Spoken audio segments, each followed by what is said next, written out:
ಭಾವಪೂರ್ಣವಾಗಿ ವಚನ ಪ್ರಾರ್ಥನೆಯನ್ನ ನಡೆಸಿಕೊಟ್ಟಿರ್ತಕ್ಕಂಥ ಗಾನಕೋಗಿಲೆ ಶರಣಿ ಅಕ್ಕ ವನಜಾಕ್ಷಿ ಅಕ್ಕ ಅವರಿಗೆ ಅನಂತ ಭಕ್ತಿಯ ಶರಣಾರ್ಥಿಗಳು, ಧನ್ಯವಾದಗಳು. ಶರಣಾರ್ಥಿ ಅಕ್ಕ. ಇಂದು ಮುಂದುವರೆದ ಭಾಗ ಡಾಕ್ಟರ್ ಡಿ ಎ ಬಾಗಲಕೋಟೆ ಅಪ್ಪಾಜಿಯವರು ಬಹಳ ಅಪರೂಪದ ವಚನಗಳನ್ನ ಆಯ್ಕೆ ಮಾಡಿಕೊಂಡು ಆ ಶರಣರಲ್ಲೇ ನಡೆದಿರ್ತಕ್ಕಂಥ ಸಂವಾದ ಅಥವಾ ಶರಣರಲ್ಲಿಯೇ ಆತ್ಮಶುದ್ಧಿ, ಆತ್ಮ ಪರೀಕ್ಷಣೆಯ ಹಲವಾರು ಮಾತುಗಳನ್ನ ಅವರು ವಚನಗಳ ಮೂಲಕ ವ್ಯಕ್ತ ಮಾಡ್ಯಾರ.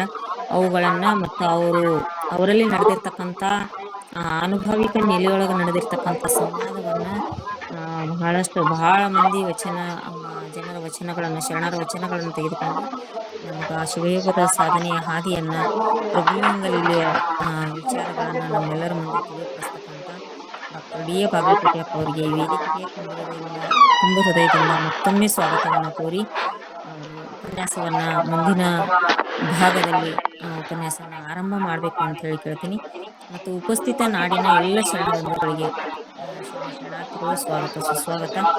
ಎಲ್ಲರೂ ದಯವಿಟ್ಟು ತಮ್ಮ ಆಡಿಯೋ ವಿಡಿಯೋಗಳನ್ನ ಬಂದಿಟ್ಟು ಈ ಚಿಂತನೆಯಲ್ಲಿ ಸಹಭಾಗಿ ಆಗ್ರಿ ಅಂತ ಹೇಳಿ ವಿನಂತಿ. ಶರಣಾರ್ಥಿ, ಧನ್ಯವಾದಗಳು.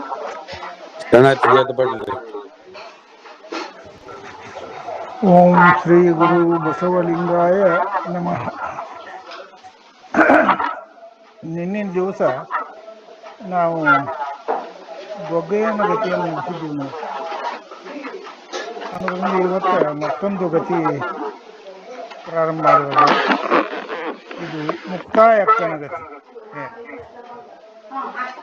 ಹಾಗೆ ಗೊಗ್ಗೆಯನ ಗತಿಯಲ್ಲಿ ಬರೀ ತತ್ವವೇ ಹೆಚ್ಚು ಲಕ್ಷಿಸಲ್ಪಟ್ಟದನು, ಅದೇ ರೀತಿ ಮುಕ್ತಾಯಕ್ಕನ ಗತಿಯಲ್ಲಿಯೂ ಕೂಡ ತತ್ವವೇ ಪ್ರಮುಖವಾದಂಥ ಒಂದು ಸ್ಥಾನವನ್ನು ಪಡ್ಕೊಂಡು ಕಥಾನಕ ಅತ್ಯಂತ ಸ್ವಲ್ಪ ಒಂದು ಕಥಾನಕ ಇದರಲ್ಲಿ ಅದಕ್ಕೆ ನಾನು ಕಥಾನಕಕ್ಕೆ ಅಷ್ಟೊಂದು ಲಕ್ಷ್ಯ ವಹಿಸಲಾರದೆ ಅಥವಾ ಅವಕಾಶ ಕೊಡಬೇಕು.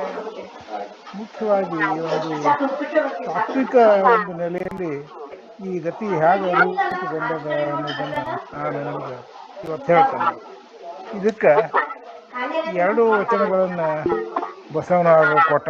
ಎರಡನ್ನು ಅವು ಎಷ್ಟಿದ್ದೋ ಗೊತ್ತಿಲ್ಲ, ಆದರೆ ಒಟ್ಟು ಅವರು ತಮಗೆ ಸರಿ ಅನಿಸಿದೆ ಮತ್ತು ಮಹತ್ವದ್ದು ಅನಿಸಿದ ಕೆಲವು ವಚನಗಳನ್ನು ಮಾತ್ರ ಆಯ್ದುಕೊಂಡು ಆಯಾ ಗತಿಗಳಿಗೆ ಅವರು ಕೊಟ್ಟ.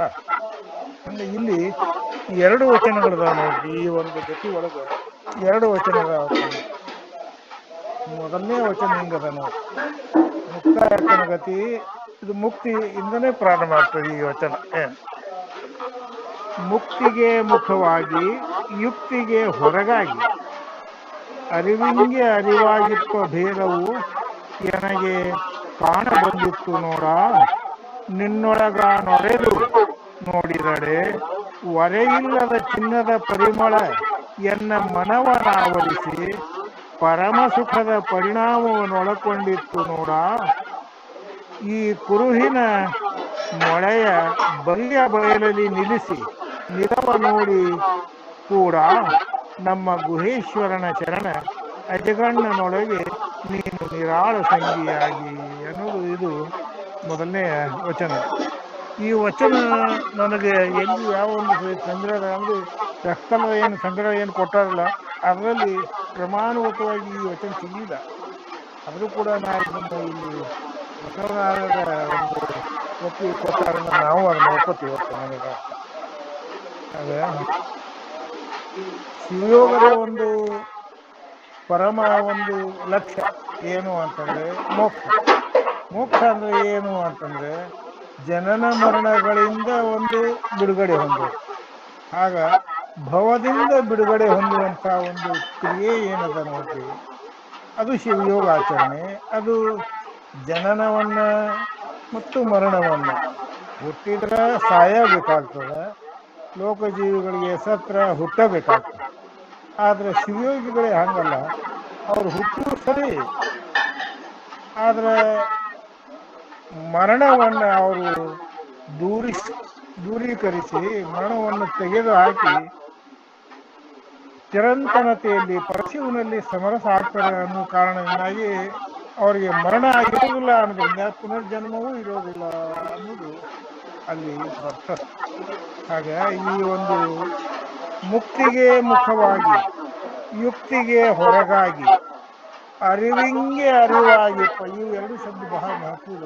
ಅರಿವು ಅಂದ್ರೆ ಏನು ಅನ್ನೋದು ನಮ್ಮ ಕರ್ನಾಟಕ ವಿಶ್ವವಿದ್ಯಾಲಯದ ಒಂದು 8ನೇ ಮಹಾತ್ಮದಲ್ಲಿ ಅಲ್ಲಿ ಅರಿವೇ ಗುರು ಅನ್ನುವಂತ ಒಂದು ಇದನ್ನ ಈಟಾಡ್ತಾರೆ ಅಲ್ಲಿ.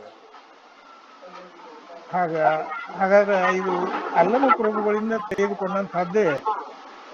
ಆದ್ರೆ ಈ ಅರಿವು ಅಂದ್ರೆ ಏನು ಅನ್ನೋದನ್ನ ನೋಡಿದ್ರೆ, ಅರಿವು ಅಂದ್ರೆ ನಾವು ಸಾಮಾನ್ಯವಾಗಿ ಲೋಕ ಒಂದು ವ್ಯವಹಾರದಲ್ಲಿ ತಿಳಿವಳಿಕೆ ಅಂತ ನಾವು ಅಂತೀವಿ ನೋಡ್ರಿ.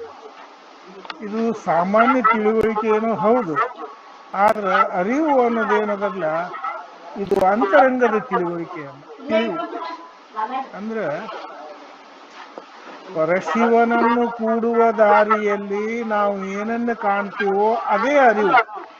ಹಂಗ ಮುಕ್ತಿಗೆ ಮುಖವಾಗಿ ಯುಕ್ತಿಗೆ ಹೊರಗಾಗಿ ನಮ್ಮ ಒಂದು ಬದುಕಿನ ಒಂದು ಪರಮ ಒಂದು ಗುರಿ ಮುಕ್ತಿ. ಲೋಕಜೀವಿಗಳು ಯುಕ್ತಿಯಲ್ಲೇನೆ ತೊಡಗಿ ಆ ಒಂದು ಯುಕ್ತಿಯಲ್ಲೇನೆ ತಮ್ಮ ಬದುಕನ್ನು ಶ್ರಮಿಸಿ ಮತ್ತೆ ಪುನರ್ಜನ್ಮಕ್ಕೆ ಹೇಗೆ ಬರ್ತಾರೆ ಅದನ್ನು ಬಿಟ್ಟು ಅಂದಂಗ ಅರ್ಥ.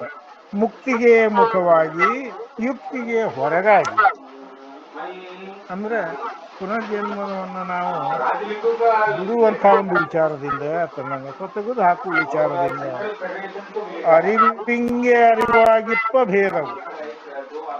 ಅರಿವಿಂಗೆ ಅರಿವು ಪರಶಿವನ ಸ್ವರೂಪಕ್ಕೆ ನಮ್ಮ ಜೀವಾತ್ಮನ ಸ್ವರೂಪವನ್ನು ತರು.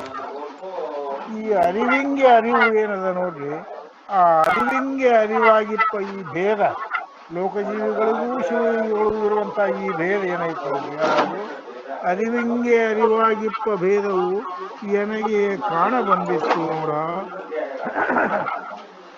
ನಿಮಗ ನಾ ಮೊದಲೇ ಪ್ರಾರಂಭದಿಂದಲೇ ಹೇಳ್ತಾ ಬಂದ ನೋಡ್ರಿ, ಚಾಮರಸ ಅಲ್ಲಂ ಪ್ರಭುಗಳನ್ನ ಪರಶಿವನ ರೂಪದಲ್ಲಿ ಗುರುವಿನ ರೂಪದಲ್ಲಿ ಚಿತ್ರಿಸ್ತಾ ಬಂದಾನ ಅನ್ನೋದ್ರಿಂದಾಗಿ ಈ ಒಂದು ಮಾತು ಅಥವಾ ಈ ಸಾಲು ಅಗದಿ ಹೊಂದುತ್ತಲ್ಲ. ಅರಿವಿಂಗೆ ಅರಿವಾಗಿಪ್ಪ ಭೇದವು ನನಗೆ ಕಾಣ ಬಂದಿತ್ತು ನೋಡ. ಇದು ಅಲ್ಲಂ ಪ್ರಭುಗಳ ವಚನ ಅನ್ನೋದ್ರಿಂದ ನಾನು ನಿಮಗೆ ಹೇಳಕತ್ತೀನಿ.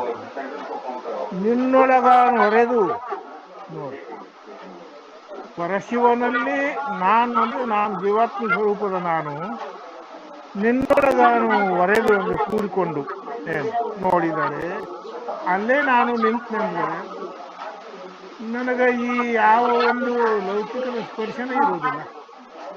ಹಂಗ ಅರಿವಿಂಗೆ ಅರಿವಾಗಿಪ್ಪ ಭೇದವು ನನಗೆ ಕಾಣ ಬಂದಿತ್ತು ನೋಡ ಅಂದ್ರೆ ಶರಣಸ್ಥಳದ ವಚನ ಇದು. ಈ ಒಂದು ಶರಣಸ್ಥಳದ ಮುಂದಿನ ಹಂತನೇ ಐಕ್ಯ ಸ್ಥಳ. ಅಂದ್ರೆ ಎಲ್ಲವೂ ಇಡಿಯಾಗಿ ಯಾವ ಒಂದು ದೋಷವೂ ಲೌಕಿಕ ದೋಷವೂ ಇರಲಾರ್ದೆ ಸಿದ್ಧವಾಗಿ ನಿಂತಹ ಒಂದು ಜೀವಾತ್ಮ ಅನ್ನೋ ಅರ್ಥದಲ್ಲಿ ಈ ಸಾಲನ್ನು ತಗೋಬೇಕಂತಂದ್ರೆ, ನಿನ್ನೊಳಗ ನೊರೆದು ನೋಡಿದರೆ ಹೊರೆಯಿಲ್ಲದ ಚಿನ್ನದ ಪರಿಮಳ. ಚಿನ್ನದ ಪರಿಮಳ ಅಂತ ಒಂದು ವಚನ, ಒಂದು ಪದ ಬಳಸ್ತಾರೆ ನೋಡ್ರಿ ಪ್ರಭುಗಳು. ಇದೇನು ಅಂತಂದ್ರೆ ಚಿನ್ನ ಅರ್ಥ ಶುದ್ಧ ಚಿನ್ನ ಅಂತ ನಾವು ನೋಡ್ತೀವಲ್ಲ. ಪಕ್ಕದಲ್ಲಿ ಹೋದ್ರೆ ಅವ್ರು ಕೊಟ್ಟದ್ದೆಲ್ಲ ಶುದ್ಧ ಚಿನ್ನನೇ ಇರ್ತಕ್ಕಂಥ ಎಷ್ಟೊತ್ತಲ್ಲ ಹಿಂಗಾಗ್ತದೆ. ಆದ್ರೆ ಹಂಗಲ್ಲ, ಶುದ್ಧ ಚಿನ್ನ ಅಂದ್ರೆ 24 ಕ್ಯಾರೆಟ್ ಏನು ಹೇಳ್ತಾರೆ ನೋಡ್ರಿ. ಈ 24 ಕ್ಯಾರೆಟ್ ಚಿನ್ನದಾಗ ಶುದ್ಧತೆ ಎಷ್ಟು ಇರ್ತೈತೆ ಅಂತಂದ್ರೆ 99.99% ಅಂದ್ರೆ 0.01% ಅದ್ರಾಗ ದೋಷ ಇರ್ತೈತೆ ಅನ್ನೋದಿಲ್ಲ. ಹಂಗ ಶುದ್ಧ ಚಿನ್ನ ಅನ್ನೋದೇನದು ಬಿಸ್ಕೆಟ್ ಬಂಗಾರ ತಂತಾರ ನೋಡ್ರಿ, ಅದು ಕೂಡ ಸ್ವಲ್ಪ ದೋಷ ಬಂದಿರ್ತದೆ. ಅದು ಕೂಡ ಅವಕಾಶ ಇಲ್ಲ. ಪರಶಿವನಲ್ಲಿ ಜೀವಾತ್ಮ ಪರಮಾತ್ಮನಲ್ಲಿ ಜೀವಾತ್ಮ ಒಂದಾಗಲಿಕ್ಕೆ ಅಷ್ಟು ಕೂಡ ಒಂದು ದೋಷ ಅವಕಾಶ ಇಲ್ಲ.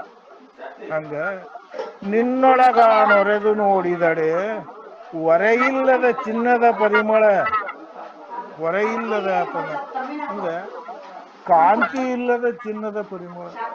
ಚಿನ್ನದ ಒಂದು ಇದೇನು ಅದು ಸಿಕ್ಕಾಪಟ್ಟೆ ಒಂದು ಈ ಯಾವ ದೋಷವೂ ಇರದಿದ್ರೆ ಒಂದು ತಾಮ್ರ ಅಥವಾ ಒಂದು ತವರ ಸತ್ವ ಅವು ಇವು ಯಾವೂ ಕೂಡಿರದೇ ಇದ್ರೆ ಅಗ್ದಿ ಜಬರ್ದಸ್ತ್ ಹೊಳಿತಿರ್ತದ. ಹಂಗ ನಿನ್ನೊಳಗ ನೊರೆದು ನೋಡಿದರೆ ಹೊರೆಯಿಲ್ಲದ ಹಂಗ ಯಾವುದೂ ಕಾಂತಿ ಇಲ್ಲಾರ್ದಂತ ಹೊಳಪು ಇರ್ಲಾರ್ದಂತ ಚಿನ್ನದ ಪರಿಮಳ ಎನ್ನ ಮನವನಾವರಿಸಿ. ನಿನ್ನಲ್ಲೇನೆ ಏನೈತಿ ಅದು ನನ್ನಲ್ಲೇನೂ ನನ್ನ ಮನಸ್ಸಿನಲ್ಲಿ ತುಂಬಿಕೊಂಡಿದೆ. ಎನ್ನ ಮನವನಾವರಿಸಿ ಪರಮ ಸುಖದ ಪರಿಣಾಮವನ್ನೊಳಕೊಂಡಿತ್ತು ನೋಡ. ಪರಮ ಸುಖ ಅಂತಂದ್ರೆ ದುಃಖಕ್ಕೆ ಎಳ್ಳಷ್ಟು ಅವಕಾಶ ಇಲ್ಲ, ದುಃಖಕ್ಕೆ ಎಳ್ಳಷ್ಟು ಅವಕಾಶ ಇಲ್ಲ. ಯಾಕಂದ್ರೆ ಜನನ ಮರಣಗಳ ಈ ಒಂದು ಬಂಧನವನ್ನು ಇಡಿಯಾಗಿ ತೆಗೆದೋಗಿದೆ. ಶುದ್ಧ ಪರಮಾತ್ಮನಂತೆ ಶುದ್ಧತೆಯನ್ನು ಪಡ್ಕೊಂಡು ಆ 100% ಶುದ್ಧ ಆಗಿ ಜೀವಾತ್ಮ ಪರಮಾತ್ಮನಲ್ಲಿ ಒಂದಾದಾಗ ಈ ಸ್ಥಿತಿ ಬರ್ತದೆ ಅನ್ನೋದು ನಾವು ರಕ್ಷಿಸ್ಬೇಕಂದ್ರೆ ಎನ್ನ ಮನವನ್ನಾವರಿಸಿ ಪರಮ ಸುಖದ ಪರಿಣಾಮವನ್ನೊಳಕೊಂಡಿತ್ತು ನೋಡ. ಈ ಕುರುಹಿನ ಮೊಳೆಯ ಬರಿಯ ಬಯಲಲ್ಲಿ ನಿಲ್ಲಿಸಿ. ಬಯಲು ಅಂದ್ರೆ ನಾವೇನು ಇಲ್ಲಿ ನೋಡ್ತೀವಲ್ಲ ಆಗಾಗ ಅಲ್ಲೇ ಇಲ್ಲೇ ಬಯಲು, ಆ ಬಯಲಲ್ಲ, ಒಳಗೆ ಬಹಳ ದೊಡ್ಡ ಪ್ರಮಾಣದ ಒಂದು ಬಯಲ ಶಿವಯೋಗಿಗಳಿಗೆ ಕಾಣಿಸ್ತದೆ ಅಂತ ಹೇಳ್ತಾರೆ. ನನಗೆ ನಮ್ಮ ಗುರುಗಳು ಹೇಳಿದ್ದನ್ನು ನಾನು ಕೇಳೀನಿ. ಏನು ಆ ಬಯಲು ಏನದ ನೋಡ್ರಿ, ಅದು ಎಷ್ಟು ಮಿತಿ ಇರ್ತದೆ, ಇದು ಮಿತಿ ಮೀರಿ ಇರ್ತದೆ ಅಂತ ನಮಗೆ. ಹಂಗೆ ಈ ಕುರುಹಿನ ಮೊಳೆಯ ಬರಿಯ ಬಯಲಲ್ಲಿ ನಿಲ್ಲಿಸಿ ಈ ಒಂದು ಜೀವಾತ್ಮನನ್ನ ಅಲ್ಲಿ ನಿಲ್ಲುವಂತೆ ಮಾಡಿ ನಿಲವ ನೋಡಿ ಕೂಡ. ಅಂದ್ರೆ ಪರಶಿವನಲ್ಲಿ ಒಂದಾಗಬೇಕಾದ್ರೆ 100% 100% ಮತ್ತು ಪ್ರತಿಶತ ಶಬ್ದ ಬಳಸ್ತೀನಿ, 100% ಒಂದು ಶುದ್ಧತೆಯನ್ನು ಪಡ್ಕೊಂಡ್ರೆ ಏನಾಕತ್ತೆ ಅಂತಾರೆ ನೋಡ್ರಿ ಪ್ರಭುಗಳು. ನಮ್ಮ ಗುಹೇಶ್ವರನ ಶರಣ ಅಜಗಣ್ಣನೊಳಗೆ ನೀನು ನಿರಾಳ ಸಂಗಿಯಾಗಿ ಇರ್ತಿ ಅಂತ ಮುಕ್ತಾಯಕ್ಕದ ಹೇಳುವಂತಹ ಒಂದು ಈ ವಚನದ ರೂಪದಲ್ಲಿ ಇರದ. ಅಂದ್ರೆ ಈ ಚಿನ್ನಕ್ಕೆ ನೀವು ಪತ್ರ ಅಲ್ಲಿ ಹೋಗ್ಲಿ ಬೇಕಾದ್ರೆ ಗೊತ್ತಾಗಿ ಅವ್ರು ಕೊಟ್ಟಿದ್ದಿಲ್ಲ, ಶುದ್ಧನ ಇರ್ತೈತೆ ಅದನ್ನ, ಯಾಕಂದ್ರೆ ಚಿನ್ನದನ ಇರ್ತೈತೆ ನೋಡ್ರಿ. ಆದ್ರೆ ಸಾವಕಾಶವಾಗಿ ಅದು ಹೊಳಪು ಕಳ್ಕೊಳ್ಳೋ ಸಾಧ್ಯತೆ ಇರ್ತದೆ. ಹಂಗೆ ಅದಕ್ಕೇನು ಜವಾರಿ ಒಳಗೇನು ಟಂಕ್ ಅತಾರ ನೋಡ್ರಿ, ಆ ಟಂಕ್ ಎಷ್ಟು ಕೂಡ್ತದನೋ ಅಷ್ಟು ಆ ಚಿನ್ನದ ಹೊಳಪು ಕಡಿಮೆ ಆಗ್ತದೆ. ಇಲ್ಲಿ ಟಂಕಕ್ಕೆ ಅವಕಾಶ ಇಲ್ಲ. ಜೀವಾತ್ಮ ಪರಮಾತ್ಮನಲ್ಲಿ ಒಂದಾಗಬೇಕಾದ್ರೆ 0.01% ಅಂದ್ರೆ 100ರಲ್ಲಿ 1, ಅದರಾಗ ಮತ್ತು 100ರಲ್ಲಿ 1 ಅನ್ನೋದು ಅಷ್ಟು ಕೂಡ ಅವಕಾಶ ಇಲ್ಲ, ಅಷ್ಟು ಅವಕಾಶ ಇಲ್ಲ ಅಂತ ಹೇಳುವಲ್ಲಿ ಈ ವಚನ ಮುಕ್ತಾಯ ಆಗ್ತದೆ ನೋಡಿ. ಇನ್ನು 2ನೇ ವಚನ ತಗೋ. ಇದು ಹಿಂಗದ ನೋಡಿ, ಮುಕ್ತಾಯ ಅಕ್ಕನವರ ವಚನ. ದೇವದೇವ ಶರಣಾರ್ಥಿ ಎನ್ನ ಭಿನ್ನಪವ ಅವಧರಿಸಯ್ಯ. ಕೇಳಿದ ಸುಖ ಕಿವಿಗೆ ಬೇಟವಾಯಿತು, ಕಿವಿಗಳ ಬೇಟ ಕಂಗಳ ಮುಂದೆ ಮೂರ್ತಿಗೊಂಡಿತ್ತು. ಕಂಗಳ ಮುಂದೆ ಕಂಡ ಸುಖ ಮನಕ್ಕೆ ವೇದ್ಯವಾಯಿತು. ಘನ ಮಹಿಮರ ದರುಶನದ ಸುಖವ ನೆನೆದು ಮದ ಒಳಿದು. ಮದ ಅಂತಂದ್ರೆ ಇಲ್ಲಿ ನಾವು ಮರಣ ಅಂತ ಅರ್ಥೈಸಿದ್ರೆ ಹೆಚ್ಚು ಸೂಕ್ತ ಆಗ್ತದೆ. ಘನ ಮಹಿಮರ ದರುಶನದ ಸುಖವ ನೆನೆದು ಮರಣ ಗೆಲಿದು. ಮಹಾವನೊಡಗೂಡಿದ ಎನ್ನ ಅಜಗಣ್ಣನ ಅಗಲಿದ ದುಃಖ ನಿಮ್ಮ ಸಂಘದಲ್ಲಿ ಸ್ವಯವಾಗಿತ್ತು ಕಾಣ ಪ್ರಭುವೇ. ಅಜಗಣ್ಣ ನಮ್ಮ ಅಣ್ಣ, ನಾನು ಸಾಮಾನ್ಯ ಲೋಕ ಜೀವಿಗಳಂಗ ಅವನು ನಿಧನ ಆಗ್ಯಾನ ಅಂತ ತಿಳ್ಕೊಂಡಿದ್ನಿ. ಆದ್ರೆ ಹಂಗಲ್ಲ, ಜೀವಾತ್ಮನನ್ನ ಪರಮಾತ್ಮನಲ್ಲಿ ಒಂದುಗೂಡಿಸುವಂತ ಶಿವಾಚರಣೆಯ ಕೊನೆಯ ಹಂತವನ್ನ ಸಮರಸವನ್ನು ಸಾಧಿಸ್ಯಾನ ಅನ್ನೋ ಒಂದು ವಿಚಾರ ಇವತ್ತು ನಿನ್ನಿಂದ ನನಗೆ ಗೊತ್ತಾಯ್ತು ಗುರುವೇ ಪ್ರಭುವೇ. ಅಂತ ಇಲ್ಲಿ ಹೇಳ್ತಾರೆ ನಾವು. ದೇವದೇವ ಶರಣಾರ್ಥಿ ಎನ್ನ ಭಿನ್ನಪವ ಅವಧರಿಸಯ್ಯ ಅಂದ್ರೆ ಲಕ್ಷ ಕೊಟ್ಟು ಕೇಳುವ ಮಾತದು. ಕೇಳಿದ ಸುಖ ಏನ್ ಕೇಳೋದು, ಕೇಳುವುದೇನೋ ಮತ್ತೆ ಕೇಳಿದ ಸುಖ ಕಿವಿಗೆ ಬೇಟವಾಯಿತು ನೋಡಿ. ದಶವಿಧ ನಾದಗಳನ್ನ ಏನು ಈ ಕಿವಿವಾಚನೆಯಲ್ಲಿ ಸಾಧಕ ಕೇಳ್ತಾ ನೋಡ್ರಿ, ಅದು ಆ ಕಿವಿಗಳಿಗೆ ಸರಿನೇ, ಅದು ಕೇಳ್ತದ, ಅದು ಆ ಕಿವಿಗಳಿಗೆ ಸರಿಯಾಗಿ ಕಿವಿಗಳಿಗೆ ತೃಪ್ತಿ ಹೌದು, ಅವನ್ನ ದಾಟಿ ಹೋಗ್ತದಲ್ಲ ಜೀವಾತ್ ಹೋಗ್ಬೇಕು. ನಾದ ಬಿಂದು ಕಲೆಗಳನ್ನ ದಾಟಿ ಆಚೆ ಕಡೆ ಹೋಗ್ಬೇಕು. ಅಂದ್ರೆ ಸದಾಶಿವನ ಕ್ಷೇತ್ರವನ್ನ ದಾಟಿ ಪರಶಿವನ ಕ್ಷೇತ್ರಕ್ಕೆ ಹೋಗ್ಬೇಕು. ಕೇಳಿದ ಸುಖ ಕಿವಿಗೆ ಬೇಟವಾಯಿತು, ಕಿವಿಗಳ ಬೇಟ ಕಂಗಳ ಮುಂದೆ ಮೂರ್ತಿಗೊಂಡಿತ್ತು. ಅಲ್ಲಿ ನಾದ ಕೇಳಿಸಿದ ಅಂತ ರೂಪಗಳು ಏನ್ರಿ ಕಲೆಗಳು ಕೂಡ ದಂಡಿ ಕಲೆ ಏನು ಅನ್ನೋದನ್ನು ನಾವು ಶರೀಫ್ ಶಿವಯೋಗಿಯನ್ನ ಮಾತಾಡ್ಸ್ಬೇಕತ್ತ ನಾವು. ಅವ್ರದ್ದೊಂದು ಪದ್ಯ ಹಿಂಗೆ ಬರ್ತದೆ ನೋಡಿ. ಶಿವಲೋಕದಿಂದ ಒಬ್ಬ ಸಾಧು ಬಂದಾನವ್ವ, ಒಬ್ಬ ಯೋಗಿ ಬಂದಾನವ್ವ, ಶಿವನಾಮವನ್ನು ಕೇಳಿ ಅಲ್ಲೇ ನಿಂತಾನವ್ವ, ನೀ ಕೇಳ ಹಡ್ದವ್ವ ಅಂತ ಆ ಒಂದು ಪಲ್ಲು ಶುರು ಆಗ್ತದೆ. ಅಲ್ಲಿ ಶರೀಫರು ಏನ್ ಹೇಳ ಬಯಸ್ತಾರ ಅಂತಂದ್ರ, ಇಷ್ಟರಲ್ಲೇನೆ ಜೀವಾತ್ಮ ಪರಮಾತ್ಮನಲ್ಲಿ ಒಂದು ಆಗುದದ. ಅವಾಗ ಏನಾಗ್ತದಂದ್ರೆ ಅಲ್ಲಿ ಶಿವನ ಒಂದು ರೂಪದಲ್ಲಿ ಒಬ್ಬ ವ್ಯಕ್ತಿ ಬಂದ ಏನ್ ಮಾಡ್ಯಾನ ಅನ್ನೋದನ್ನ ಆ ಒಂದು ಇದ್ರಾಗ ಹೇಳ್ತಾರ. ಅದಾತ ಏನಾಗ್ತದ, ಆ ಶಿವಲೋಕದಿಂದ ಬಂದಂತ ಸಾಧು ಶಿವನಾಮ ಕೇಳ್ಯಾನಪ್ಪ. ಶಿವಲೋಕದಿಂದ ಬಂದು ಒಬ್ಬ ಸಾಧು ಶಿವನಾಮವನ್ನು ಕೇಳ್ಯಾನ. ಇಲ್ಲಿ ನಿಮ್ಗೆ ಹೇಳಬೇಕಾಗ್ತದ ಏನು, ಈ ಪ್ರಣವ ಪಂಚಾಕ್ಷರಿ ಮಂತ್ರವನ್ನ ಬಳಸಬೇಕಾಗ್ತದ. ಅಲ್ಲಿ ಅದನ್ನ ಈ ಸಾಧಕ ಅಲ್ಲಿ ಉಪಯೋಗಿಸೋದನ್ನ ಅದು ಅಲ್ಲಿ ಸೂಕ್ಷ್ಮದಾಗ ಕೇಳ್ತ ಅನ್ನೋ ಅರ್ಥ ಇದೆ. ಹಿಂಗ್ ಬರ್ತದೆ, ಶಿವನಾಮವನ್ನು ಕೇಳಿ ಅದರ್ಥ ಪ್ರಣವ ಪಂಚಾಕ್ಷರಿಯ ಒಂದು ಉಚ್ಚಾರವನ್ನು ಕೇಳಿ ಅಲ್ಲೇ ನಿಂತಾನವ್ವ, ನೀ ಕೇಳಿ ಹಡದವ್ವ. ಯಾರಿಗೆ ಹಡದವ್ವ?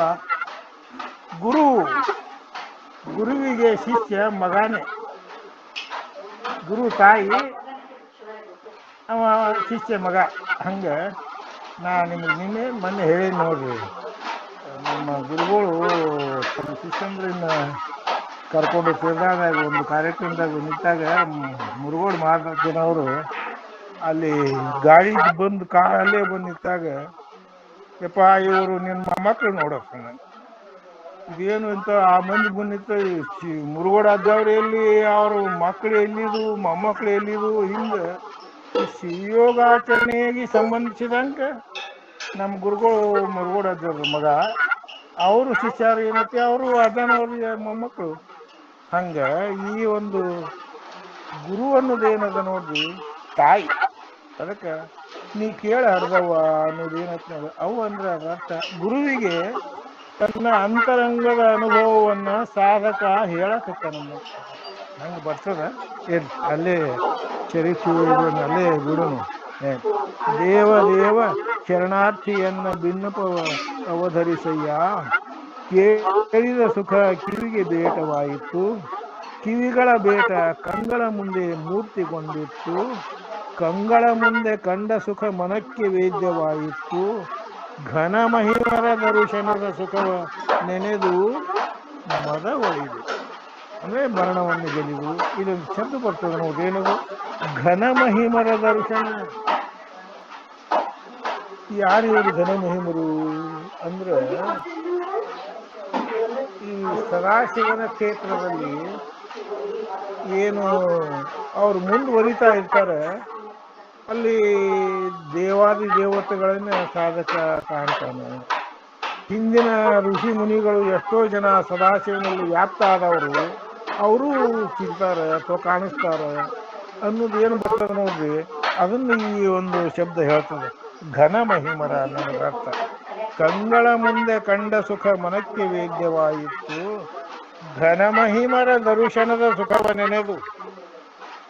ಸದಾಶಿವನ ಕ್ಷೇತ್ರದಲ್ಲಿ ಈ ಒಂದು ಮಹಾನ್ ಸುಯೋಗಿಗಳು ಹಿಂದಿನಿಗೆ ಅಲ್ಲಿ ಸದಾಶಿವನಲ್ಲಿ ವ್ಯಾಪಕ ಆಗಲ್ಲ, ಅವ್ರನ್ನ ಕಂಡು ಅವರ ದರ್ಶನ ಪಡೆದು ಮದವಳಿಯನ್ನು ಮರಣವನ್ನು ಗೆಲ್ಲಿದು ಮಹವನೊಡಗೂಡಿದ ಮಹವ ಮತ್ತು ಮಹವ ಅಂತಾರೆ ಪರಶಿವನ ಒಂದು ಸ್ವರೂಪ.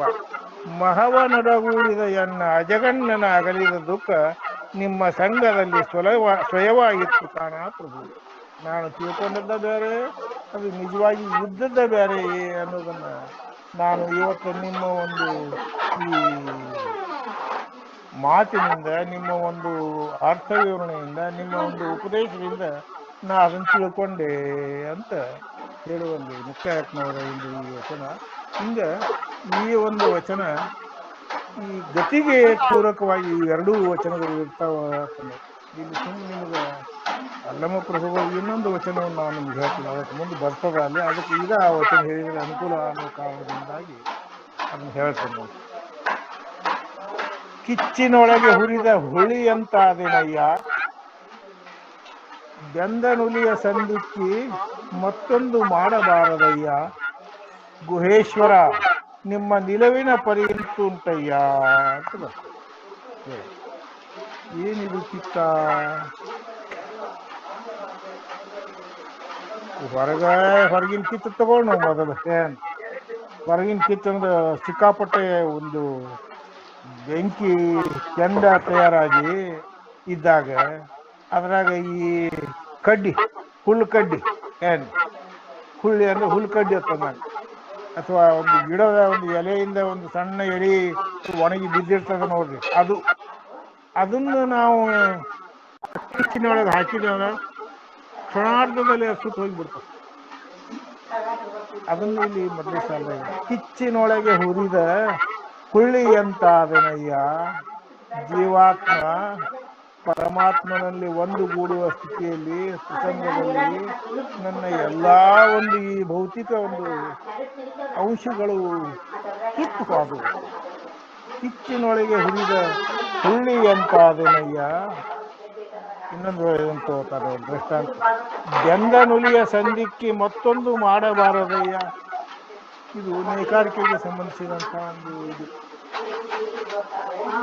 ನೀವು ಬೇಕಾದ ಅಂತ ಮಗ್ಗ ತಯಾರು ಮಾಡ್ರಿ. ಮೊದಲು ಕೈಮಗ್ಗ ಇದ್ದು, ಕೈಮಗ್ಗ ಅಂದ್ರೆ ತಗ್ಗಿನೊಳಗೆ ಅರ್ಧ ಕಾಲು ಜೋತ್ಬಿಟ್ಟು ಅಲ್ಲಿಗೆ ಅಣಿ ತುಳಿದು ಮೇಲೆ ಒಂದು ಕೈಯೊಳಗ ಲಾಳಿ ಓಡ್ಸಾಡ್ಸುವಂತ ಸೆಟೆಲ್ದಾಗ ಅತ್ತ ಇತ್ತ ಹೋಗಿ ಬರುವಂತದ್ದ ಒಂದು ನೂಲು ಅಥವಾ ಒಂದು ಸೀರೆ ತಯಾರಾಗ್ತಿತ್ತು. ಆವಾಗ ಅದೇ ಇತ್ತು. ಈಗೆಲ್ಲ ಆಟೋಮೆಟಿಕ್ ಮಗ್ ಬಂದು ಬರ್ಬರ್ತ ವಿದ್ಯುತ್ ಮಗ್ ಬಂದಾವ ಈಗ ಸದ್ಯಕ್ಕೆ.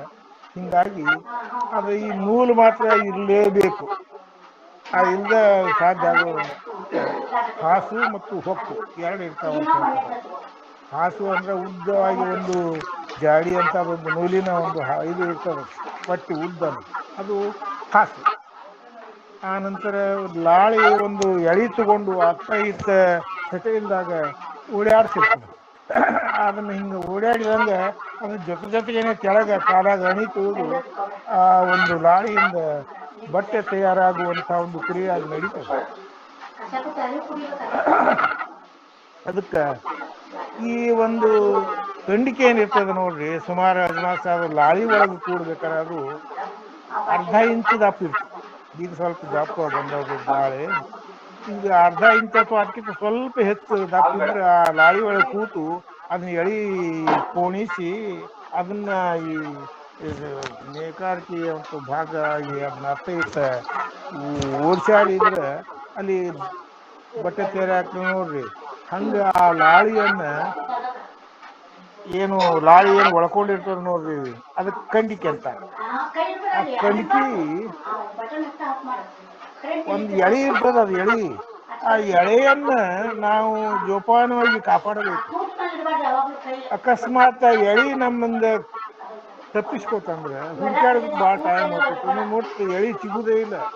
ಸಿಕ್ಕಾಪಟ್ಟೆ ಒಂದು ಗುದ್ದಾಡಿದಾಗ ಎಳಿ ಸಿಕ್ಕು ಅದನ್ನ ಹುಡ್ಕಾಡಿ ಮತ್ತ ಇದೊಂದು ತೂತಿನೊಳಗೆ ಹಾಯಿಸಿ ಅದನ್ನ ಜೋಡಿಸಿ ಲಾಳಿನ ಅತ್ತ ಇತ್ತ ಓಡಾಡ್ಸಂತ ಒಂದು ಪ್ರಸಂಗ. ಯಾಕಂದ್ರೆ ನಾನು ಅದೇ ಸಮುದಾಯದ ಏನು ಹಿಂಗಾಗಿ ಈ ಒಂದು ಬೆಂದ ನುಲಿಯೆ ಅಂತ ಒಂದು ಶಬ್ದ ಬಳಸ್ತಾರೆ ನೋಡ್ರಿ ಪ್ರಭುಗಳು. ಬೆಂದ ನುಲಿ ಅಂತಂದ ಏನು ಬೆಂದ ನುಲಿ ಅಂದ್ರೆ ನುಲಿಯಾದ ಕಣ್ಕಿ ಗತೆ ಇರ್ತತಿ, ಕಣ್ಕಿನ ಇರ್ತತಿ. ಆದ್ರೆ ಅದನ್ನ ಸುಟ್ಟಿವು ಅಂದ್ರೆ ಅದು ನೂಲು ತೆಗಿಲಾಕ ಬರುವುದಿಲ್ಲ, ಎಳಿನ ಹೊರಗೆ ಬರೋದಿಲ್ಲ, ಎಳಿ ಹೊರಗೆ ಬರುವುದೇ ಇಲ್ಲ. ಹಂಗ ಬೆಂದ ನುಲಿಯ ಸಂದಿಕ್ಕಿ ನೀವು ಎಳಿ ತಪ್ಪಿಸ್ಕೊಡು ಹುಡುಕಾಡ್ದ್ರೆ ರಗಡ ತ್ರಾಸ ಆಗ್ತತಿ. ಅದ್ರಾಗ ನೀನು ಅದನ್ನ ಆ ಕಣ್ಕಿ ಸುಟ್ಟು ಆ ಎಳಿ ತೆಗಿತಾನ ಅನ್ನೋದು ಸಾಧ್ಯ ಇಲ್ಲ. ಹಂಗೆ ಬೆಂದ ನುಲಿಯ ಸಂದಿಕ್ಕಿ ಅದನ್ನ ಅಂತೇಳಿ ಎಳಿ ತೆಗಿತಾನೆ ಏನತ್ತಲ್ಲ ಮತ್ತೊಂದು ಮಾಡಬಾರದ. ಒಮ್ಮೆ ಅದನ್ನ ಕಿಚ್ಚಿನೊಳಗೆ ಇಟ್ಟದು ಬೆಂದು ಹೋತು ಅಂತಂದ್ರೆ ಮುಗೀತು, ಬಟ್ಟೆ ತಯಾರಾಗೋದಿಲ್ಲ.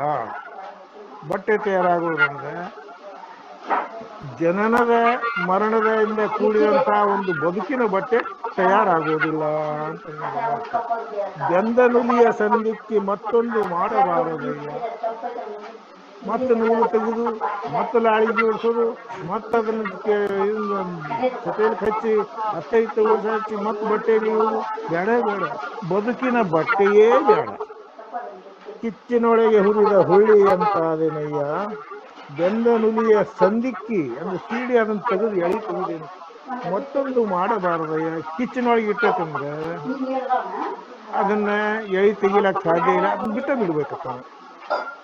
ಗುಹೇಶ್ವರ ಪರಶಿವನೇ ನಿಮ್ಮ ನಿಲವಿನ ಪರಿಯಂತೂ ಉಂಟಯ್ಯ ಅಂತ ಹೇಳ್ತಾರೆ. ನಿಮ್ಮ ಒಂದು ಸ್ಥಿತಿ, ನಿಮ್ಮ ಸ್ವರೂಪ, ನಿಮ್ಮ ಒಂದು ಸ್ಥಿತಿ, ನಿಮ್ಮ ಒಂದು ಅಂತರಂಗದ ಒಂದು ಅಥವಾ ನಿಮ್ಮ ಒಂದು ಆ ಸ್ವರೂಪ ಏನದ ನೋಡ್ರಿ, ಅದು ಇಷ್ಟ ಹೀಗ ಐತಿ. ಅಲ್ಲಿ ಯಾವ ದೋಷನೂ ಇಲ್ಲ, ಅಲ್ಲಿ ಇಂಥ ನೂಲು ಇಲ್ಲ, ಯಾವುದರ ಒಂದು ಎಳೆನೂ ಇಲ್ಲ, ಯಾವುದರ ಒಂದು ದೋಷ ಇಲ್ಲ. ಅದ ಹೇಳಿಲ್ಲ ಚಿನ್ನದ ಒಂದು ಇದೇನಾಯ್ತಲ್ಲ ಟಂಕ್, ಅದು ಯಾವುದಿಲ್ಲ. ಶಿವಯೋಗ ಯಾವ ಟಂಕ್ ಅದು? ಅಷ್ಟಮಗಳು, ಸಪ್ತವ್ಯಸನಗಳು, ವರಿಷದ್ವರ್ಗ, ಪಂಚಕ್ಲೇಶ ಇವೆಲ್ಲ ಏನು ಬರ್ತಾವ ನೋಡ್ರಿ, ಇವ ಟಂಕದ ರೂಪದಾಗ ಇರ್ತಾವ. ಅದು ಹೆಚ್ಚು ಕಡಿಮೆ ಆಗಿ ಬೇರೆ ಬೇರೆ ಒಂದು ಜನ್ಮಗಳನ್ನ ಕೊಡ್ತಾ ಹೋಗ್ತಿರ್ತಾವ. ಅವರವರ ಒಂದು ಪ್ರಾರಬ್ಧಕ್ಕೆ ಅನುಗುಣವಾಗಿ ಅವರು ಅದನ್ನ ಮುಂದುವರಿತಾರ ಅಂತ ಬರ್ತದೆ. ಹಂಗ ಕಿಚ್ಚಿನೊಳಗೆ ಹುರಿದ ಹುಳ್ಳಿ ಅಂತ ಅದನ್ನಯ್ಯ ನೋಡ್ರಿ. ಇನ್ನೊಮ್ಮೆ ಜನ್ಮದ ಒಂದು ಬಟ್ಟೆ ತಯಾರಿಸೋದು ಸಾಧ್ಯನೇ ಇಲ್ಲ. ಬೆಂದ ನುಲಿಯ ಸಂದಿಕ್ಕಿ ಮತ್ತೊಂದು ಮಾಡುವೇನು. ಕಿಚ್ಚಿನೊಳಗೆ ಅಂದ್ರೆ ಶಿವಯೋಗ ಆಚರಣೆಯ ಒಂದು ಕಿಚ್ಚಿನೊಳಗೆ ಇಟ್ಟಾಗ ಅದು ಏನು ಎಳಿ ತೆಗಿಲಾಕ್ ಬರ್ಲಾರ್ದಂಗ ಜೀವಾತ್ಮ ಈ ಎಲ್ಲವುಗಳೇ ದೋಷಗಳಿಂದಲೂ ಮುಕ್ತ ಆದಾಗ ಬೆಂದ ನುಲಿಯ ಸಂದಿಕ್ಕಿ ಮತ್ತೊಂದು ಮಾಡಬಾರದಯ್ಯ. ಗುಹೇಶ್ವರ ನಿಮ್ಮ ನಿಲುವಿನ ಪರಿ ಇಂತು ಉಂಟಯ್ಯ. ನಿಮ್ಮ ಸ್ಥಿತಿ ಹಿಂಗ ಐತಿ, ನಾ ಅದನ್ನ ಸಾಧಿಸೋಣ. ಅದಕ್ಕೆ ನನ್ನ ಒಂದು ಜೀವಾತ್ಮ ರೂಪದ ನಾನು ನಿನ್ನಲ್ಲಿ ಇದನ್ನೆಲ್ಲ ಸಾಧಿಸಿ ಒಂದಾಗವನೇ ಅಂತ ಅದು ಹೇಳ್ತಾರೆ. ಇಲ್ಲಿಗೆ ಈ ವಚನಗಳ ಒಂದು ಇದು ಮುಂದೆ ಬರ್ತದತ್ತ ನಾ ನಿಮಗೆ ಈ ವಚನ ಹೇಳಿದ್ನೆ. ಇಲ್ಲಿ ಈ ಮೊದಲನೇ ಒಂದು ನಿಮಗೆ ಎಲ್ಲರೂ ಪ್ರತಿ ಗತಿಗೂ ಮೊದಲನೇ ಒಂದು ಗತಿ ಬಿಟ್ಟು ಎರಡನೇ ಗತಿಯಿಂದ ಕೊನೆ 25ನೇ ಗತಿಯವರೆಗೂ ಒಂದೊಂದು ಪದ್ಯವನ್ನು ಚಾಮರ್ಸಿ ಕೊಡ್ತಾನೆ ನೋಡ್ರಿ. ಕೊಟ್ಟಾಗ ಅದು ಶಿವಾಚರಣೆಗೆ ಸಂಬಂಧಿಸಿದಂಥ ಒಂದು ರೂಪನ ಇರ್ತದೆ. ಹಂಗ ಇಲ್ಲಿ ಈ ಮೊದಲನೇ 6 ಸಾಲಿಂದ ಕೊಡೋದಿಲ್ಲ, 3 ಸಾಲಿಂದ ಕೊಡ್ತಾನೆ. ಅದು ಆ ಗತಿಯ ಒಂದು ಸಂಕ್ಷಿಪ್ತವನ್ನು ಹೇಳ್ತದೆ.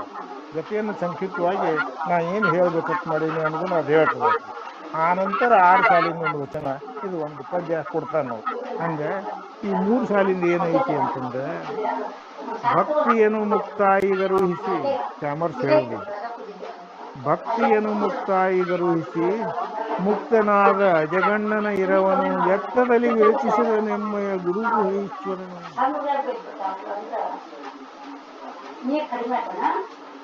ಮುಕ್ತಾಯಕ್ಕ ಅಜಗಣ್ಣ ನನ್ನ ಬಿಟ್ಟು ಹೋದ, ನನ್ನ ನಾನು ಹೇಳಲಿಲ್ಲ, ಕೇಳಲಿಲ್ಲ, ಏನೂ ಮಾಡಲಿಲ್ಲ. ಅದರ ಸಲುವಾಗಿ ನಾನು ಆ ಒಂದು ಈ ದುಃಖವನ್ನು ನಾನು ಸಹಿಸಲಾರದೆ ಅಂತ ಏನು ತಿಳ್ಕೊಂಡಿರ್ತಾರೆ ನೋಡ್ರಿ, ಅದು ಅಲ್ಲ ಅಂತ ಅಲ್ಲಮ ಪ್ರಭುಗಳು ಮುಕ್ತಾಯಕ್ಕರಿಗೆ ಇದನ್ನು ಮನಗಾಣಿಸಿಕೊಡ್ತಾರ. ಇಷ್ಟ ಈ ಒಂದು ಗತಿಯ ಒಂದು ಸಾರಾಂಶ ಇಷ್ಟಪಡ. ಹಂಗೆ ಪ್ರತಿ ಒಂದು ಗತಿಗೂ ಈ 3 ಸಾಲಿನ ಒಂದು ಕೊಡ್ತಾರೆ. ಇನ್ನು ಮೊದಲನೇದು ಅದು ಶಿವಯೋಗಾಚರಣೆಗೆ ಸಂಬಂಧಿಸಿದಂಥ ಒಂದು ಭಾಗ ಅನ್ನೋದ್ರಿಂದ ನಿಮಗೆ ಹೇಳೇ ನೋಡ್ರಿ, ಈ ಎಲ್ಲಾ ಪದ್ಯಗಳನ್ನು ಒಂದರ ನಂತರ ಒಂದು ಬರ್ಕೋತ ಹೋಗಿ 24 ಸಾಲಕ್ಕೆ ಬರೆದು ಓದಿದ್ರೆ ಶಿವಯೋಗಾಚರಣೆ ಸಂಕ್ಷಿಪ್ತ ರೂಪನೂ ಬರ್ತದೆ ಅಲ್ಲಿ. ಹಿಂಗೆ ಈ ಒಂದು ಇದರೊಳಗೆ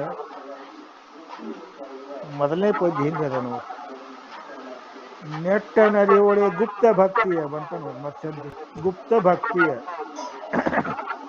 ನೆಟ್ಟ ನರಿಯೊಡೆ ಗುಪ್ತ ಭಕ್ತಿಯ ಬಟ್ಟೆಯನ್ನು ಬಯಸುವರು ಭಾವಿಸಿ ಮುಟ್ಟಿ ಮೋಹಿಸಿ ಬಾಹಿರಂಗದ ಭ್ರಮೆಯ ಬರಗಡಿಸಿ ಕೆಟ್ಟ ಕಾಯದ ಕಳವಳಂಗಳ ಕಟ್ಟಿ ಕಳೆದ ಪ್ರಳಯ ಕಾಲನ ಮೆಟ್ಟಿ ನಡೆವರು ತಿಳಿಯುವುದು ಪ್ರಭುಲೀಲಲಿ. ಈ ಪ್ರಭುಲೀಲೆಯನ್ನು ಎಂಥವ್ರು ತಿಳ್ಕೋಬೇಕು?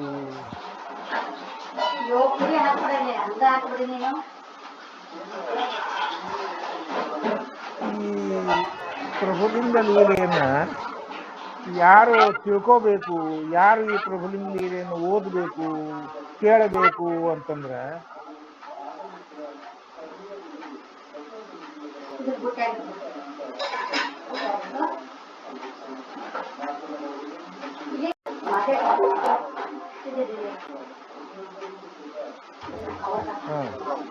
ಇಲ್ಲಿ ಶಿವಯೋಗ ಯಾರು ಆಚರಿಸಿರ್ತಾರೋ ಅವರು ಈ ಪ್ರಭುಲಿಂಗ ಲೀಲೆಯನ್ನು ಕೇಳಿದ್ರೆ ಅದಕ್ಕೆ ಅರ್ಥಪೂರ್ಣವಾಗಿ ಅವ್ರಿಗೆ ಅನಿಸ್ತದ ಅಂತ ಚಾಮತ್ ಹೇಳ್ತದೆ. ಹಂಗ ನೆಟ್ಟ ನರಿಯೊಡೆ ಗುಪ್ತ ಭಕ್ತಿಯ ಬಟ್ಟೆಯೇನು, ಗುಪ್ತ ಭಕ್ತಿ ಇದು ರಹಸ್ಯ ಮಾರ್ಗ, ಅದಕ್ಕೆ ಈ ಭಕ್ತಿಯು ಕೂಡ ರಹಸ್ಯಪೂರ್ಣವಾದದ್ದೇ ಐತಿ. ಹಂಗ ನಿಜವಾಗಿ ನಾವು ನೇರವಾಗಿ ಅದನ್ನು ತಿಳಿಬೇಕು ಅಂತಂದ್ರೆ ನೆಟ್ಟ ನರಿಯೊಡೆ ಗುಪ್ತ ಭಕ್ತಿಯ ಬಟ್ಟೆಯೇನು ಬಯಸುವರು ಯಾರು ಆ ಶಿವಯೋಗ ಆಚರಣೆಯನ್ನ ಲಕ್ಷಿಸ್ತಾರೋ ಅನ್ನಂಗದ ಅರ್ಥ. ಬಟ್ಟೆಯನ್ನು ಬಯಸುವರು ಭಾವಿಸಿ ಮುಟ್ಟಿ ಮೋಹಿಸಿ ಬಾಹಿರಂಗದ ಭ್ರಮೆಯ ಬರಗೆಡಿಸಿ. ಎಂಥವ್ರು ಕೇಳಬೇಕಂದ್ರೆ ಇಂಥವ್ರನ್ನು ನೇರವಾಗಿ ಶಿವಯೋಗಾಚರಣೆಗೆ ತೊಡಗಬೇಕು, ತೊಡಗಿ ಆ ದಾರಿಯಲ್ಲಿ ಸಾಗಬೇಕು. ಅವರು ಆ ಒಂದು ಪ್ರಸಂಗಗಳನ್ನು ಅನುಭವಿಸಿ, ಮುಟ್ಟಿ ಅನ್ನೋದಲ್ಲಿ ರಾಸಕ್ಕಾಗಿ ಅನ್ಕೋತಾರೆ, ಆ ಪ್ರಸಂಗಗಳನ್ನು ಅನುಭವಿಸಿ ಮುಟ್ಟಿ ಮೋಹಿಸಿ ಬಾಹಿರಂಗದ ಭ್ರಮೆಯ ಬರಗೆಡಿಸಿ, ಬಹಿರಂಗದ ಒಂದು ಇದನ್ನ ಎಲ್ಲನೂ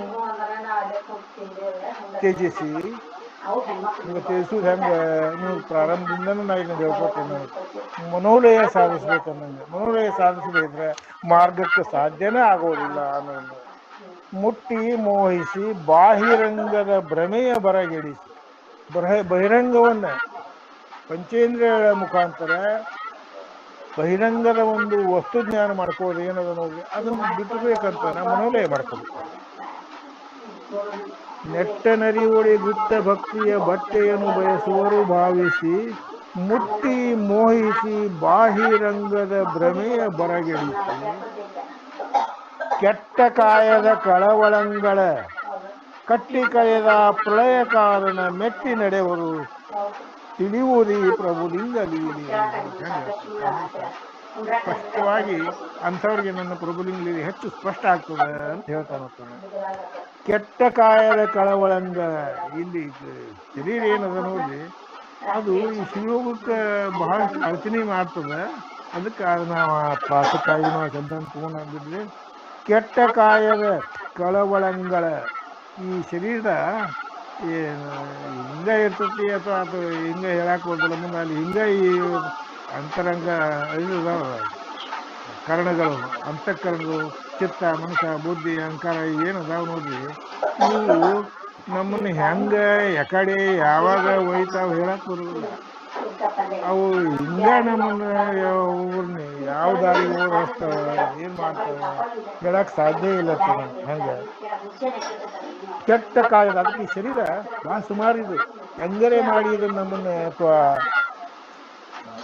ಶಿವಯೋಗಾಚರಣೆಗೆ ಬಯಸುವವ್ರನ್ನ ಏನ್ ಮಾಡ್ತಾವಂದ್ರ ಜಗ್ಗಿಸಿ ಮನೋಲಯ ಆಗದಂಗ ನೋಡ್ಕೊತದ.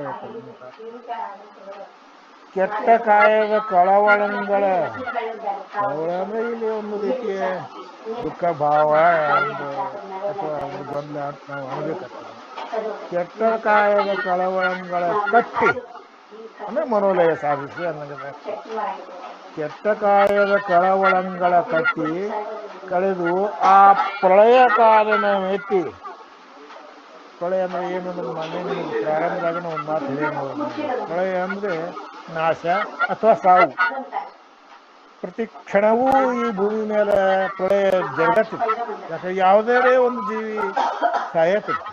ಹಂಗ ಹುಟ್ಟಿ ಬಂದಂತ ವ್ಯಕ್ತಿ ಮನುಷ್ಯ ಅವ ಜನನ ಮರಣಗಳ ಬಂಧನದಿಂದ ದೂರ ಆಗ್ಬೇಕಂದ್ರ ಕೆಟ್ಟ ಕಾಯದ ಕಳವಳಂಗಳ ಕಟ್ಟಿ ಕಳೆದು ಆ ಪ್ರಳಯ ಕಾಲನ ಮೆಟ್ಟಿ ಅಂದ್ರೆ ಮರಣವನ್ನು ಕೊಡುವಂತ ಒಂದು ಸ್ಥಿತಿ ಏನೈತಿಲ್ಲ ಅದನ್ನ ಮೆಟ್ಟಿ ಅಂದ್ರೆ ತುಳಿದು ಹಾಕಿ ಇಲ್ದಂಗ್ ಮಾಡಿ ಯಾರು ನಡೀತಾರೋ ಮೆಟ್ಟಿ ನಡೆಯವರು ತಿಳಿಯುವುದು ಈ ಪ್ರಭುಲಿಂಗ ಲೀಲೆ. ಈ ಪ್ರಭುಲಿಂಗ ಲೀಲೆ ಇಂಥವ್ರು ಮಾತ್ರ ಅದನ್ನು ಸ್ಪಷ್ಟವಾಗಿ ತಿಳ್ಕೋಬೇಕು, ತಿಳ್ಕೋತಾರೆ ಅನ್ನೋ ಅದ್ರ ಅರ್ಥ. ಅದಕ್ಕೆ ನಾವು ಅದ್ರಾಗ ಎಲ್ಲರೂ ಅದಿ ಒಂದು ತಿಳ್ಕೊಂಡು, ಯಾಕಂದ್ರೆ ನಾವು ಈಗ ಶುರುವಾಗಿ ಮತ್ತೆ 10-11 ದಿವಸ ಆಯ್ತು ನೋಡಿ ಏನು ಹಿಂಗ ಈ ಗುಪ್ತ ಭಕ್ತಿ ಅಂತ ಹೇಳ್ತಾರೆ. ಮೇಲೆ ಅದನ್ನ ಹಂಗ ಹೇಳಿ ಹೇಳ್ತಾನೆ. ಯಾಕಂದ್ರೆ ಮಾರ್ಗನ ಹಂಗ ಐತೆ ಅಂದಾಗ ಏನೂ ಮಾಡಕ್ ಬರೋದಿಲ್ಲ. ಮೊದಲನೇ ಒಂದು ಪದ್ಯ ಮುಗೀತು, ಈಗ ಎರಡನೇ ಪದ್ಯ ಓದ್ತಾನೆ. ಅಲ್ಲಮ ಪ್ರಭು ರಾಯನಾಥನ ಎಲ್ಲರನ್ನು ಸಂಸಾರ ನಿರಸನ ಕಲ್ಲ ಕಾರುವ ಕೋಟಲಿಯ ಮಾಣಿಸಿ ಶರೀರದಲ್ಲಿ ಸಲ್ಲಲಿತ ಲಿಂಗಾನುಭಾವದ ಬೆಲ್ಲವನ್ನು ನೆಲೆ ಕಲಿಸಿ ನಿಜ ಸುಖದಲ್ಲಿ ನಿಲ್ಲಿಸದೆ ನೆನುತ್ತ ಬರುತ್ತಿದ್ದನು ವಿನೋದದಲ್ಲಿ. ಪ್ರಾರಂಭದಾಗ ನಾನು ಹೇಳ್ಕೊತ ಬಂದದ್ದು ಗುರು, ಶಿವಯೋಗದ ಗುರು ಅಲ್ಲಮ ಪ್ರಭುಗಳ ರೂಪದಲ್ಲಿ ನಿರೂಪಿಸಲ್ಪಟ್ಟನ ಅನ್ನೋದ್ರಿಂದ ಗುರು ಆದವ ಲೋಕಜೀವಿಗಳ ಒಂದು ದುಃಖವನ್ನ ದುಮ್ಮಾನವನ್ನ ಜನನ ಮರಣಗಳ ಬಾಧೆಯನ್ನ ಕಳಿತಾನ ಅನ್ನೋದನ್ನ ಇಲ್ಲಿ ಹೇಳ್ತಾನೆ. ಅಲ್ಲಮ ಪ್ರಭು ರಾಯ ಅಂದ್ರೆ ಗುರು. ಅಲ್ಲಮ ಪ್ರಭು ರಾಯನು ಆತನ ಎಲ್ಲರನ್ನು ಸಂಸಾರ ನಿರಸನ, ಎಲ್ಲರ ಸಂಸಾರವನ್ನು ಭವವನ್ನು ತೆಗೆದಾಕ ತಿರಸ್ಕಾರ ಮಾಡ್ತಾನೆ, ಮುಗಿಸ್ಬಿಡ್ತಾನೆ. ಅಲ್ಲಮ ಪ್ರಭು ರಾಯನಾಥನ ಎಲ್ಲರನ್ನು ಸಂಸಾರ ನಿರಸನ ಕಲ್ಲ ಕಾರುವ ಕೋಟಲಿಯ ಮಾಣಿಸಿ ಶರೀರದಲ್ಲಿ ನೋಡ್ರಿ ಅಲ್ಲಿ ಏನೊಂದು ದುಃಖ ದುಮ್ಮಾನ ಅವು ಇವು ಹಿಂಗ ಬರ್ತಾವ ಹಿಂಗ ಇಲ್ಲ ಹೇಳಕ್ ಹೋಗ್ತದೆ. ಬಡತನದಾಗ ಒದ್ದಾಡಿ ಹೋಗುವಂತ ಜನರ ಒಂದು ಇದನ್ನ ನೋಡಿದ್ರೆ ಅಬ್ಬೊಬ್ಬ ದೇವರು ಇಂಥದ್ದನ್ನು ಕೊಡ್ತಾನಲ್ಲ ಅಂತ ಅನಿಸ್ತದೆ. ಸ್ವಲ್ಪ ಅನುಕೂಲ ಇದ್ದವ್ರಿಗೆ ಇದು ಒಂದು ಅಂಥದ್ದೇನು ಸಮಸ್ಯೆ ಇಲ್ಲ. ತೀರಾ ಏನು ದುಡ್ಡು ಒಟ್ಟಿರ್ತಾರೆ ನೋಡ್ರಿ, ಅಂಥವ್ರಿಗಂತೂ ಇದು ಸಮಸ್ಯೆನೇ ಅವ್ರಿಗೆ ಈ ಬಡವರ ಅಥವಾ ಈ ದುಡ್ಡು ಇಲ್ದವರೊಂದು ಇದು ಅನಿಸೋದೇ ಇಲ್ಲ. ಏನು ಹಂಗೆ ಅಲ್ಲಮ ಪ್ರಭು ರಾಯನಾಥನರೆಲ್ಲರನ್ನು ಸಂಸಾರ ನಿರಸನ ಕಲ್ಲ ಕಾರುವ ಕೋಟಲೆಯ ಮಾಣಿಸಿ, ಅದನ್ನೆಲ್ಲ ಬಂದಂತ ಅಡಚಣೆ ದುಃಖ ದುಮ್ಮಾನ ಎಲ್ಲ ಬಂದು, ಅದು ಸಾಂಸಾರಿಕರ ಒಂದು ದುಃಖ ಇರಬಹುದು, ಅಥವಾ ಬಡತನದ ಒಂದು ದುಃಖ ಇರಬಹುದು, ಅಥವಾ ದೈಹಿಕ ಒಂದು ದುಃಖನೂ ಇಂಥದ್ದೇ ಇರ್ತತಿ ಅಂತ ಹೇಳಕ್ 1-2 ಅದೇನು ಮಾತಾಡಕ್ ಬರೋಂಗಿಲ್ಲ. ಅದಕ್ಕೆಲ್ಲ ಒಂದು ಕಾರುವ ಅದನ್ನ ವಾಂತಿ ಮಾಡ್ಕೋಬೇಕಾಗ್ತದೆ. ಕಲ್ಲ ಕಾರುವ ಕೋಟಲೆಯ ಮಾಣಿಸಿ ಆ ಒಂದು ಭವವನ್ನ, ಸಂಸಾರವನ್ನ, ದುಃಖವನ್ನ ನಾವು ವಾಂತಿ ಮಾಡ್ಕೊಂಡು ಹೊರಡಬೇಕಾಗ್ತದೆ. ಅಲ್ಲಮ ಪ್ರಭು ರಾಯನಾಥನರೆಲ್ಲರನ್ನು ಸಂಸಾರ ನಿರಸನ ಕಲ್ಲ ಕಾರುವ ಕೋಟಲೆಯ ಮಾಣಿಸಿ ಶರೀರದಲ್ಲಿ ಏನ್ ಮಾಡಬೇಕು? ಸಲ್ಲಲಿತ ಲಿಂಗಾನುಭಾವದ ಬೆಲ್ಲವನು ನೆಲಕಲಿಸಿ. ಶರೀರದಾಗ ಅಲ್ಲಿ ಒಳಗ ಮೆಲ್ಲೋದು ಬೆಲ್ಲ, ಅಲ್ಲಿ ಮೆಲ್ಲೋದಂದಂಗ, ಹೊರಗಿನ ಬೆಲ್ಲ ನೀಗಲ್ಲ. ಏನು ಶರೀರದಲ್ಲಿ ಸಲ್ಲಲಿತ ಲಿಂಗಾನುಭಾವದ ಬೆಲ್ಲವನು ನೆಲಕಲಿಸಿ ಒಳಗ ಬೆಲ್ಲ ತಿನ್ನಬೇಕು. ಅಂದ್ರೆ ಸಂತೋಷವನ್ನ ಅನುಭವಿಸೋದು. ಎಲ್ಲಿ ನಮ್ಮ ಲೌಕಿಕ ಬದುಕಿನಲ್ಲಿ ಏನಿರ್ತದ, ದುಃಖದ ಮತ್ತು ಸಂತೋಷ ಜೊತೆಯಾಗೇ ಇರ್ತದೆ. ದುಃಖ ಅಂದ್ರೆ ಅದ್ರ ಜೊತೆಗೆ ಇದು ಸಂತೋಷ ಇರ್ತದೆ, ಸಂತೋಷದ ಜೊತೆಗೆ ದುಃಖನೂ ಇರ್ತದೆ. ಅಂದ್ರೆ ಹಗಲಿನ ಜೊತೆಗೆ ರಾತ್ರಿ ಬರ್ತದೆ, ರಾತ್ರಿ ಜೊತೆಗೆ ಹಗಲು ಬರ್ತದೆ. ಹಂಗೆ ಇದತ್ತ ನೋಡ್ರಿ. ಈ ಒಂದು ದುಃಖ ಮತ್ತು ಎಂದು ಸಂತೋಷ ಇವು ಏನದಾವ ನೋಡ್ರಿ, ಇವನ್ನು ಬಿಡುದತ್ತಂದ್ರೆ ಕಲ್ಲ ಕಾರುವ ಕೋಟಲೆಯ ಮಾನಸಿ ಶರೀರದಲ್ಲಿ ಸಲ್ಲಲಿತ ಲಿಂಗಾನುಭಾವದ ಬೆಲ್ಲವನ್ನು, ಶಿವಯೋಗಾನುಸಂಧಾನದ ಬೆಲ್ಲ ತಿನ್ಲಾಕ್ ಕಲಿಸ್ತಾನ. ಶಿವಯೋಗದ ಗುರು ಒಳಗ ತಿನ್ಲಾಕ್ ಕಲಿಸ್ತಾನಂತ. ಬೆಲ್ಲ ಅಂದ್ರೆ ಏನನ್ನೋದು ಗೊತ್ತಿರ್ಲಿಕ್ಕೆ ಏನ್ ಮಾಡೋದು? ಏನೂ ಮಾಡಾಕ್ ಬರುದಿಲ್ಲ. ಸಲ್ಲಲಿತ ಲಿಂಗಾನುಭಾವದ ಬೆಲ್ಲವನ್ನು ನೆಲಕಲಿಸಿ ನಿಜ ಸುಖದಲ್ಲಿ ನಿಲ್ಲಿಸುವೆ ನೆನುತ ಬರುತ್ತಿದ್ದನು ವಿನೋದದಲ್ಲಿ ಪ್ರಭುರಾಯ. ಏನ್ ಹೀಗ ಗುರು ಇದನ್ನ ಮಾಡ್ಲಿಕ್ಕೆ ಬರ್ತಾನಪ್ಪ. ಅಂದ್ರೆ ಇಲ್ಲಿ ಮುಕ್ತಾಯಕ್ಕನ ಗತಿ ಒಳಗ ಅಲ್ಲಮಪ್ರಭುಗಳು ಅವಳ ಒಂದು ದುಃಖದ ಒಂದು ಸ್ಥಿತಿಯನ್ನ ತೆಗೆದು ಹಾಕು ಸಲಿಗೆ ಬರ್ತಾ ಇದ್ದದ ಅನ್ನುವ ಅರ್ಥದಲ್ಲಿ ಚಾಮರ್ಸ್ ಹೇಳ್ತಾನೆ. ಅದಕ್ಕೆ ಬೆಲ್ಲವನ್ನು ನೆಲಕಲಿಸಿ ನಿಜ ಸುಖ ಯಾವುದು ಅಂದ್ರೆ ಎಲ್ಲಿ ದುಃಖವೇ ಇರೋದಿಲ್ಲವೋ ಅದು ನಿಜ ಸುಖ. ಅಂದ್ರೆ ನಿರಂತರವಾಗಿ ಒಳಗೆ ನಾವು ಶಿವಯೋಗಾನುಸಂಧಾನದಲ್ಲಿ ಅಂತರಂಗದ ಬೆಳಕನ್ನ, ಸೂರ್ಯಕೋಟಿ ಪ್ರಭೆ ಬೆಳಗಿನ ಸಹಸ್ರ ಕಿರಣದ ಅಗ್ರಪಟಲದ ಬೆಳಗು ಕೂಡಲ ಸಂಗಯ್ಯನು ಅಂತ ಏನು ಬಸವಣ್ಣವ್ರು ಹೇಳ್ತಾರಲ್ಲ, ಆ ಬೆಳಕನ್ನ ನಾವು ಅನುಭವಿಸ್ತಾ ಇದ್ರೆ, ಅಂದ್ರೆ ಶಿವಯೋಗಿ ಅಥವಾ ಸಾಧಕ ಅನುಭವಿಸ್ತಾ ಇದ್ರೆ, ಸಲ್ಲಲಿತ ಲಿಂಗಾನುಭಾವದ ಬೆಲ್ಲವನ್ನು ನೆಲ ಕಲಿಸಿ ನಿಜ ಸುಖದಲ್ಲಿ ನಿಲ್ಲಿಸುವೇನೆನ್ನುತ್ತಾ ಬರುತ್ತಿದ್ದನು ವಿನೋದದಲ್ಲಿ. ಅಂದ್ರೆ ಪ್ರಭುರಾಯ ಅಂದ್ರೆ ಗುರುದೇವ, ಶಿವಯೋಗದ ಒಂದು ಗುರು ಬರ್ತಾ ಇದ್ದ ಅಂತ ಹೇಳುವಲ್ಲಿ ಈ ಒಂದು 2ನೇ ಪದ್ಯ ಮುಗಿತದ ನೋಡಿ. ಬಹಳ ಚಾಮರಸನ ಒಂದು ಇದನ್ನ ನಾವು ಲೌಕಿಕ ನೆಲೆಯಲ್ಲಿ ಇದನ್ನು ನಾವು ಅರ್ಥೈಸಿದ್ರೆ ಅಥವಾ ವಿಂಗಡಿಸಿದ್ರೆ ಅಥವಾ ಅದನ್ನ ವಿಸ್ತರಿಸಿ ಹೇಳಿಕ್ ಹೋದ್ರೆ ಬಹಳಷ್ಟು ವ್ಯತ್ಯಾಸ ಆಗ್ತದೆ. ಯಾಕಂದ್ರೆ ಅಲ್ಲಿ ಸ್ಥೂಲ ಜಗತ್ತನ್ನ ತಟಸ್ಥಗೊಳಿಸಿ ಮತ್ತು ಕಾರಣ ಜಗತ್ತನ್ನ ಆಚರಣೆಯನ್ನ ತಿಳಿಸ್ತಾರ. ಅದೆಲ್ಲ ಬಿಟ್ಟು ಆ ಸ್ಥೂಲವನ್ನ ಲಕ್ಷಿಸ್ತಾ ಸೂಕ್ಷ್ಮ ಮತ್ತು ಕಾರಣದ ಒಂದು ಕ್ಷೇತ್ರಗಳನ್ನ, ಜಗತ್ತುಗಳನ್ನ ಸ್ಥೂಲದಲ್ಲಿ ತಂದಿಟ್ಟು ಹೇಳೋದು ಸಾಧ್ಯ ಆಗುದಿಲ್ಲ ನೋಡ್ರಿ. ಅದಕ್ಕೆ ಅದನ್ನು ತೆಗೆಸಿ ಹಾಕಾಕ ಬೆಲ್ಲ ತಿನ್ಲಾಕ ಕಲಿಸುವಂತ ಚಾಮರಸ ಅಭಿಪ್ರಾಯ. ಸಲ್ಲಲಿತ ಲಿಂಗಾನುಭಾವದ ಬೆಲ್ಲವನ್ನು ನೆಲ ಕಲಿಸಿ ನಿಜ ಸುಖದಲ್ಲಿ ನಿಲ್ಲಿಸುವೆ ನೆನುತ ಬರುತ್ತಿದ್ದನು ವಿನೋದದಲ್ಲಿ ಪ್ರಭುರಾಯ. ಪ್ರಭು ಅದೇ ಗುರು, ಶಿವಯೋಗದ ಗುರು. ಹಂಗ ಅವ್ರಿಗೆ ಒಂದು ಶಿವಯೋಗದ ಮಾರ್ಗವನ್ನು ಹತ್ತಿಸ್ಲಿಕ್ಕೆ ಬರ್ತಾ ಇದ್ದಾನೆ ಹೇಳು. ಮುಂದಿನ ಒಂದು 3ನೇ ಒಂದು ಪದ್ಯ. ಕೊಡವಿಯಲಿ ನೆರೆ ಗುಪ್ತ ಭಕ್ತಿ ಮತ್ತೆ ಶಬ್ದ ಏನು? ಕೊಡವಿಯಲಿ ನೆರೆ ಗುಪ್ತ ಭಕ್ತಿಯ ಲಡಗಿದ ಐಕ್ಯ ಸ್ಥಳ ಸಮಾಧಿಯ ನೊಡರಿಸಿದ ನಜಗಣ್ಣನೆಂಬ ಮಹಾತ್ಮನಾಥಂಗೆ ಒಡನೆ ಹುಟ್ಟಿದ ಲೊಬ್ಬಳರಿಯದೆ ಕಡುರು ಕತಿಯ ನಿರುತ್ತಿರದ ಇದರಲ್ಲಿ ಅಲ್ಲಮನ ನಡೆದನು. ಸ್ವಲ್ಪ ನಡು ಅಕ್ಷರ ತಪ್ಪದ. ಅಲ್ಲಮ ನಡೆದು ಬಂದನು ಮಾಣಿಸಲು ಮುಕ್ತಾಯ ಮನದಳ.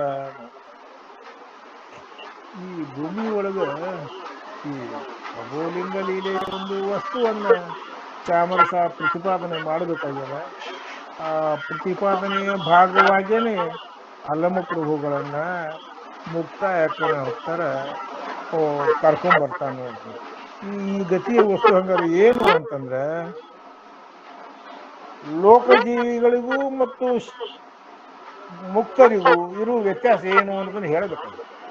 ಚಾಮರಸದ ಈ ಒಂದು ಗತಿಯ ಮೂಲಕ ಲೋಕಜೀವಿಗಳು ಮತ್ತು ಶಿವಯೋಗಾನುಸಂಧಾನದಿಂದ ಪರಮ ಮೋಕ್ಷವನ್ನು ಸಾಧಿಸಿದಂತ ಅವರು ಅಂದ್ರೆ ಮುಕ್ತಾಯಕ್ಕ ಮತ್ತು ಅಜಗಣ್ಣ ಇವ್ರ ನಡುವಿನ ವ್ಯತ್ಯಾಸವನ್ನು ಹೇಳಬೇಕಾಗಿದೆ ಚಾಮರಸದ ಅನ್ನೋದ್ರಿಂದಾಗಿ ಆ ವ್ಯತ್ಯಾಸದ ಹೇಳುವ ಭಾಗವಾಗಿ ಈ ಒಂದು ಗತಿಯನ್ನು ತಗೊಂಡ ಅನ್ನೋದು.